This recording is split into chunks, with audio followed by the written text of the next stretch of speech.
இங்க என்ன நிக்கணும் இல்லக்கா எதுக்கு நிக்கும் தெரியுமா?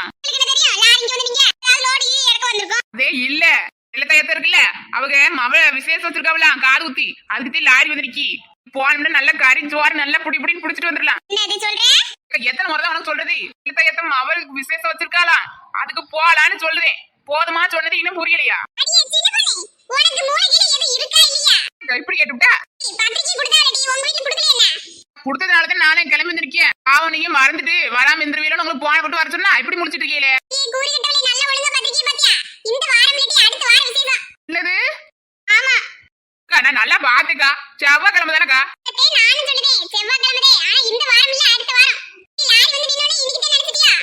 போதே லாரி வந்து நிக்கிதோ நினைச்சிட்டு நான் அவங்கள எல்லாம் கூப்பிட்டேன். ஐயா நான் ஒழுங்கா பாக்காம விட்டுட்டேக்கா சாரி.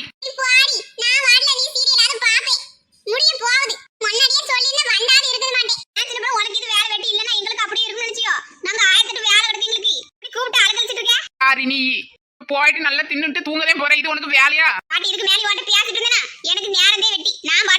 லட்சுமிக்கா என்ன உன் பக்கத்துக்கு எதுவும் சொல்லாம போகுதியா?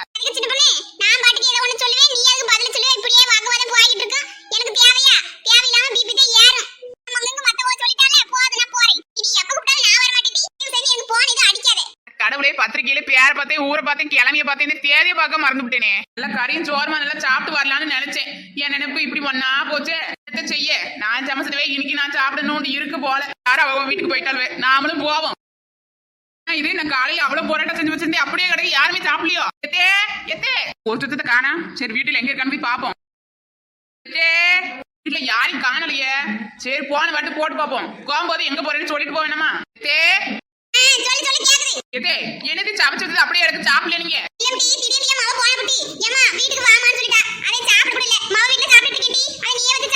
நீங்க தான் போராட்டம் செய்யறதுக்கு ரொம்ப பிடிக்கும் சொன்னீங்க. இப்படி சாப்பிடாம போயிட்டீங்களே. சமைச்ச பரோட்டா எல்லாம் அப்படியே கிடக்கு என்ன செய்யுது? சாம வீட்டுல இருக்க பரோட்டா சாலாம் எடுத்துக்கிட்டு தெருவில் நின்றுட்டு கோவி கோவி விற்க வேண்டியது. வித்தா ஒரு 4 காசாவது கிடைக்கும். வழியா கடைக்கு தேவையான எல்லாத்தையும் தூக்கி வந்தாச்சு. காலையில செஞ்ச பரோட்டா எல்லாத்தையும் சூடு பண்ணி வித்துற வேண்டியது. பரோட்டா பரோட்டா வாங்க வாங்க சுவையான பரோட்டா. என் கடையில பரோட்டா வாங்கினா சால்னா ஃப்ரீ. வாங்க வாங்க. ஆமாட்ட கல்வி பரோட்டா சாப்பிடுறியா? ஆரம்பிச்சிருக்கீங்க முத போனியா நீயாதான் இருக்க போறேன். கல்வி பாரு நீ என் கடையில சாப்பிடுற நேரம் உனக்கு எந்த பிரச்சனையும் வராது பாரு. அது மட்டும் இல்ல என் கடையில பரோட்டா வாங்கினா சால்னா ஃப்ரீயா கொடுப்பேன். சரி கிழவி எத்தனை வேணும்? கிழவி இது நானே என் கையால பிணைஞ்சு உருட்டி திரட்டி செஞ்ச பரோட்டா சூப்பரா இருக்கும் பாத்துக்க. நீ நல்ல நல்லா ஊத்தி செஞ்ச பரோட்டா நீ பாரு 1 பத்தாம 4 சாப்பிடுவ பாரு. கிழவி எப்படி இருக்கு? நல்லா இருக்கா? நீ சாப்பிட்டு முடிச்சுட்டு நீ காசு கூட கொடுக்க வேணாம். யாரோ உன் தெருவில் இருக்க ஆளுகிட்ட போய் சொல்லி சின்ன பொண்ணு இப்படி கடை வச்சிருக்காலும் போய் சாப்பிடுங்க நல்லா இருக்குன்னு மட்டும்.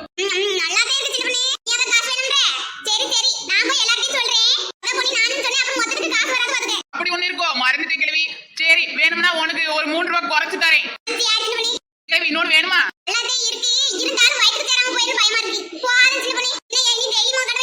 இன்னைக்கு வர லாபத்தை பார்த்துட்டு நாளைக்கு வைக்கலாமா வைக்க வேணாமான்னு முடிவு பண்ணணும். என்ன பிச்சு போட்டுக்கிட்டே இருக்க வேணாம் சாப்பிடு.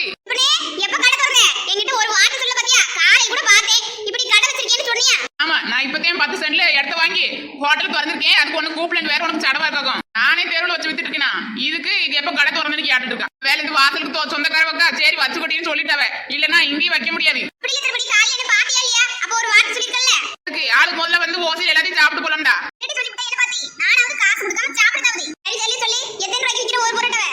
எல்லா கடையில விக்கிற காசுக்கு நானும் விக்கேன். கூட கோசல் எல்லாம் விக்கல. பார்சல் பண்ணி கொடுக்கறதுலாம் இங்க அவ்வளவு பெரிய டெவலப்ல ஆகல.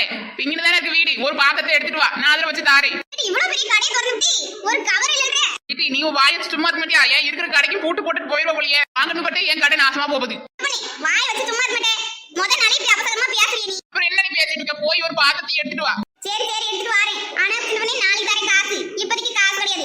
இப்பதே நான் காசு கொடுக்காம சாப்பிட மாட்டேன்னு சொல்லுவேன். நாளைக்கு தரேன்னு சொல்றது ஏதோ ஒண்ணு. நம்மகிட்ட இருக்க பரோட்டா எல்லாம் காலியானா போதும். நாளைக்கு இருக்கா நாளைக்கு கழிச்சு எப்பயாவது கொடுத்தா போதும். இன்னும் இது யாரையுமே காணல. யார் வீட்டுக்குள்ள உட்காந்துக்கிட்டு சீரியல பாத்துட்டு இருக்கா போல. நம்ம காட்டு கத்துனாதே வருவாவே. நம்ம கூவ ஆரம்பிப்போம். இருந்த நம்ம பொழப்பு என்ன ஆறுதி? போராட்டா போராட்டா சால்னா வச்ச போராட்டா வாங்க 2 பரோட்டா வாங்கினா அரை பரோட்டா ஃப்ரீ, 4 பரோட்டா வாங்கினா 1 பரோட்டா ஃப்ரீ. வாங்க வாங்க பரோட்டா வாங்குறதுக்கு வாங்க. பாத்துட்டு எடுத்துட்டு போனவளையும் காணலையே. ஏய் எங்க ரெடி பண்ணிட்டு இருக்கிய? வீட்ல போய் பாத்து வீட்ல யாரும் காணோம். இன்னைக்கு மட்டும் எங்களுக்கு தேடிட்டு இருக்க. ஏன்னா நம்ம சின்ன பொண்ணு இருக்கல்ல. அது அந்த காசியம்மாவோட மருமவ. நம்ம தெருவுல ஒரு பரோட்டா கடை திறந்திருக்கா. போய் சாப்பிட்டு பாத்தினா அதி வாயில அப்படி ஒரு தேன் சோவே சூப்பரா இருக்கு. போய் சாப்பிட்டு பாருடி. உண்மையா வாடி சொல்றே? ஆமண்டல சீக்கிரமா போங்க காலியா போடி. இந்த வயசான காலத்துல பரோட்டா வேற சாப்பிட்டுட்டி வயிற்றுல பிரச்சனை வர போகுதுடி. அவ போற பரோட்டா கொஞ்சம் வித்தியாசமா இருக்குடி. அவ நல்ல இத மாவுல போட்டுருக்கா. போய் சாப்பிட்டு பாருங்க உங்களுக்கு ஏன் பிடிக்கும். அப்படியா நல்லா இருந்தா என் பிள்ளைகளுக்கு சேர்த்து கொஞ்சம் வாங்கிட்டு வந்துறேன். ரொம்ப நாள் பரோட்டா சாப்பிடணும் ஆசையா இருக்குடி. ஆனா போய் வாங்க முடியல. நம்ம வீட்டுக்கிட்டே வைக்கிறேன்ல. நான் சீக்கிரம் போய் வாங்கிக்கிறேன். அது வேற காலியா போயிடும். சரி போய் வாங்குங்க. நான் மத்த வாட்டலாம் சொல்லுவேன். இந்த பொட்டக்கறியை பாத்தியாடி? எப்படி பாசம் பாரு சின்ன பொண்ணு மேல. அவ மாமியார் கூட இப்படி பார்க்க மாட்டா. அடியே நீ வேற. எனக்கு என்னமோ சந்தேகமா இருக்கு. அவகிட்ட கமிஷன் வாங்கிட்டு இப்படி ஊர்ல விளம்பரப்படுத்திட்டு இருக்கா. அதுவா கூட இருக்கும். இருந்தா நமக்கு என்ன? நாம போய் பரோட்டா நல்லா இருந்தா வாங்குவோம் இல்லாட்டி வந்துருவோம். சரி சரி வா. எடி மலரு வேற ஒரு பாத்திரம் எடுத்துட்டு வா. என்னக்கா வேணும்? ஒரு பாத்திரம் குடிடி. கொஞ்ச நேரம் கழிச்சு வந்து கொடுத்துறேன். எதுக்குக்கா? எங்க கோயில்ல கூடு கீழ ஊத்துறாவளா? ஆடி மாசமே முடிஞ்சு போச்சேக்கா. இப்ப என்னக்கா கூடு ஊத்துறாவ? எதுக்கு பாத்திரம்? டேய் உனக்கு விஷயமே தெரியாதா? சின்ன பொண்ணு இருக்கல்ல ஒரு பரோட்டா கடை ஓபன் பண்ணிருக்கா. அவகிட்ட பரோட்டா வாங்குறதுக்கு கேட்டேன் பாத்திரம். அவகிட்ட பார்சல் கட்டி கொடுக்க சொன்னா என்கிட்ட எதுவும் இல்ல. நீ பாத்திரத்தை எடுத்துட்டு வா நான் தாரேன்னு சொல்லிட்டா. அவருக்கு இவரு பேப்பர் இப்படி எதுவும் இல்லையா? அப்படியா? நல்லா இருக்காக்கா? வாசனையே நல்ல கம கமான்னு இருக்குடி. அப்ப நல்லா தானே இருக்கா? நான் இப்போதைக்கு காசெல்லாம் கொடுக்கறதா இல்ல. சாப்பிட்டு பார்த்து நல்லா இருந்தா கொடுப்போம். இல்லாட்டி ஏதோ வாசம் ஒண்ணு சொல்லி சமாளிச்சிருவான்னு இருக்கேன். நம்ம சின்ன பொண்ணு என்ன சொல்ல போறா? அக்கா அப்பனா நான் ஒரு பாத்திரம் தூக்கிட்டு வாரேன். இதுக்கு சேர்த்து வீட்டு சமைக்க தேவையில்லை எல்லாத்துக்கும் சேர்த்து வாங்கி வந்துருவோம். நம்ம 2 பேர் ஒண்ணா போனா அவளுக்கு டவுட் வந்துரும். நான் முதல்ல போய் வாங்கிட்டு போயிடுறேன். அப்புறமேல நீ வா சரியா? வீட்டுக்கு போய் பாத்திரத்தை எடுத்து வரதுக்குள்ள நிறைய கூட்டம் வந்துரும் பயமா இருக்கு. அதுக்கு வாங்கிட்டு கேட்டேன் மாத்திரம். அக்கா எடுத்துக்கிட்டு வாரேன். டேய் முதல்ல வாங்கிக்கிறேன் அப்புறமேல வா. இப்பயே வந்துட்டாத. சரிக்கா நான் பாத்துக்கிட்டே இருக்கேன். நீ போனதுக்கு அப்புறம் நான் போறேன் சரியா? இந்த ஜென்மத்துல இந்த அக்கா சின்ன பொண்ணுக்கு காசு கொடுக்க போறது இல்ல. அது மட்டும் தெளிவா தெரியுது. நமக்கு என்ன வந்துச்சு? நாம பேசாம கட்டில உறங்குவோம். பேசி கட்டிட்டு நம்மளும் போனோம்னா தேவையில்லாம சின்ன பொண்ணுகிட்ட பேசி வாங்கிட்டு வரணும். தேவையா? அதெல்லாம் வேணாம். பேசாம நம்ம உறங்குவோம். நம்ம வேலையை பார்ப்போம். பொண்ணே வந்து சின்ன பொண்ணே. ஆத்தாடி எத்தனை பெரிய அண்டாவை தூக்கிட்டு வந்திருக்க. ஏடி நான் அம்முட்டே சுடலேட்டி. எப்படி சுட்டு வச்சிருக்க? ஏன் இல்லன்ற? அது நிறைய சுட்டு வச்சிருக்கேனா. ஏடி 2 தாட்டிக்கு மொத்தமே நீ வர்றதுக்குள்ள காலியா போச்சு. நான் எவ்வளவு நேரமா நீ வருவேன்னு பாத்துட்டு இருந்தேன். காணா வரவெல்லாம் வாங்கிட்டு போயிட்டவ. என்னது இல்லையா? என்ன சொல்லிட்டு போய் 2 மணி நேரம் ஆச்சு. நீ ஆளவே காணா. நீ எங்கிட்ட நீ வர போறேன்ட்டு எல்லாத்தையும் வரவிட்டெல்லாம் வித்துட்டேன். என்ன தைரியம் சின்ன பொண்ணு உனக்கு? நான் உன்கிட்ட சொல்லிட்டு போய் இப்படி மத்தவங்களுக்கு வித்தா என்ன அர்த்தம்? என்ன பண்ண சொல்றேன்? நீ சொல்லிட்டு போய் இவ்வளவு நேரம் கழிச்சு வருவேன். எனக்கு என்ன தெரியும்? நானும் தான் 2 இருக்கு போட்டு தட்டுல போட்டு சாப்பிட்டுட்டு அதுக்கு மட்டும் காசு கொடுத்துட்டு போ. சரி சரி வந்ததுக்கு அளவாது குடு. தட்டி எனக்கு நான் தூக்கிட்டு வந்துடும். நான் போய் திருப்பி கொடுத்துட்டு வரேன். அதுக்குள்ள அதை வித்துறாதே. போனடி வா. ரொம்ப நேரம் ஆச்சுன்னா அதுவும் காலியா போயிடும் பாத்துக்க. ஏதோ பிளான் பண்ணிட்டு வந்திருந்திருக்காவ. பிளான் சொதப்பணும் கோவம் உச்சி ஏது போல பார்த்தாலே தெரியுது. யாரையா மாத்திரான்னு பாக்குதா? இவளை பத்தி எனக்கு தெரியாது. சாப்பிடுறதுக்கு வசந்தி காசை மட்டும் வச்சிருக்க. காசு கொடுக்காம ஓடியா போயிடுவேன். நீ முதல்ல போராட்டா குடி. நான் அப்புறம் தாரேன். அப்படி இல்ல வசந்தி போய் உட்காந்து சாப்பிட்டு சாலனாக்குள்ள விழுந்துடாத. போராட்டமே இல்ல. இந்த சால்னா வச்சிருக்கல நான் இத கொண்டுட்டு போறேன். அப்பதான் எனக்கு அதுக்கு தனியா காசு கொடுக்கணும். பரவாயில்லையா? அது ஃப்ரீன்னு தான சொன்னேன். வாங்கினா ஃப்ரீன்னு சொன்னேன். அது இப்ப போராட்டவே இல்லையே. அப்புறம் அது கிளாஸுக்கு தானே குத்தாகணும்.